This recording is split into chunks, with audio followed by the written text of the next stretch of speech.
बिस्मिल्लाहिर्रहमानिर्रहीम। अस्सलाम वालेकुम viewers, welcome back to my channel fashion with Mehnaz में खुशामदीद। उम्मीद करती हूँ आप सब खैरियत से होंगे। अल्लाह ताला आप सबको अपने हिफ्ज़-ओ-मान में रखे, आमीन। आज की वीडियो में tie and dye dress designing के आइडियाज़ हैं। आई होप कि ये वीडियो भी आप लोगों के लिए हेल्पफुल रहे। जैसा कि आप लोग जानते हैं कि टाई एंड डाई ड्रेसेस आजकल फैशन में काफ़ी इन हैं। इस वीडियो में मैंने कैजुअल एंड फैंसी ड्रेसेस को ऐड किया है। सो आपके लिए मैं डिफरेंट आइडियाज़ लेकर आई हूँ।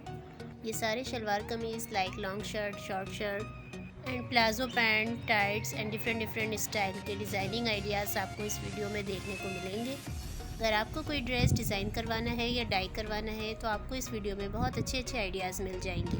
तो वीडियो को एंड तक ज़रूर देखिएगा। और उससे पहले अगर आप मेरे चैनल पर न्यू हैं तो मेरे चैनल को सब्सक्राइब भी कर लीजिएगा। एंड वीडियो अच्छी लगे तो लाइक कीजिए, शेयर कीजिए। मेरे चैनल पर latest fashion, unique trendy dress designing की और भी वीडियोस अपलोडेड है, आप उनको ज़रूर चेक कीजिएगा। दुआओं में याद रखिएगा, अपना ख्याल रखें। हम सबका अल्लाह निगहबान।